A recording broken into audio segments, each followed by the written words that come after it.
Good afternoon, everybody.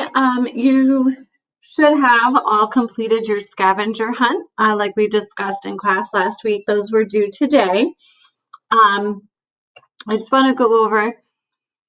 So if this is completed, Alex would have checked off or placed an X in the boxes next to the items that he found at home and also has permission to use. That's important in creating art. As you can see, Maya did hers here.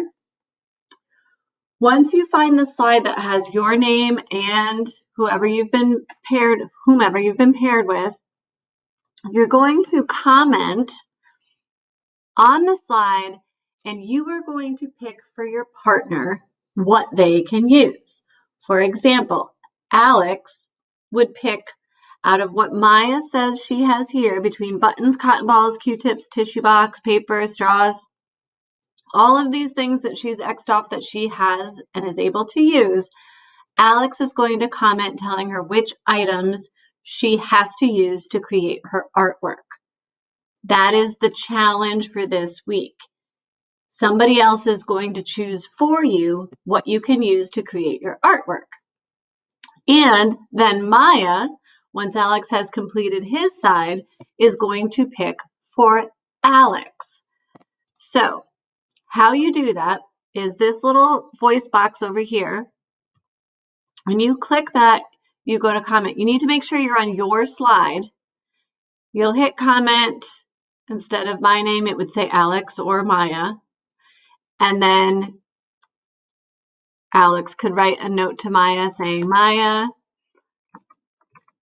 I choose for you to use, and then type in whatever you want her to use out of what she said she has. You have to pick the things that they X, because if you say if Alex picked ribbon for Maya and she doesn't have ribbon, well, that's not fair. She can't use that. So make sure that you're using what they've said they had and comment back and forth to them. Okay.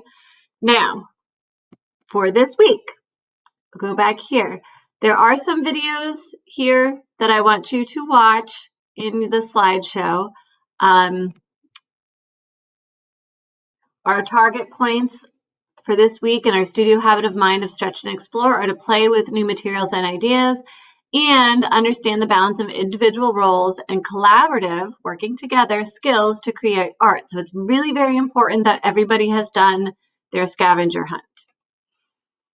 So the first video that I was about to show, you'll have to watch that on your own. I can't show it in this video, is some examples of using recycled objects. This is some examples of using found objects, or what we call ready-mades, which is materials already made. Like the example here, this is actually a hairband and nail clippers and coins, things like that. It's not necessarily recycled. Here's some examples that Miss Barlow created using, these are the materials she used. This was the end result. And if you'd like to watch the video on how she did it, that is also available. Here's some examples that I made. Your artwork does not have to be representational. It does not have to be something, quote unquote. For example, here I just used forks and a little cactus plant that I had to create this radial design. Here I used food to make a face. There I turned my peanuts jar just on its side to make it look like a little monster throwing up, and my contact case, okay? So if you don't have scissors and glue, those are other options you can do. You can just arrange your materials in a way to create art. This is a more elaborate version with recycled materials as well. So you have your assignment. Please remember to share on the Flipgrid link that's attached in this assignment what you have created. Respond to the prompts. That's very important. There are 3 prompts you are to respond to in your Flipgrid video. That is part of your regrade, is your reflection. If you have questions, feel free to email me. Again, it's very important everybody does their part when working together. Can't wait to see all the wonderful things you guys create, and I will see you next week. Have fun and go be artists.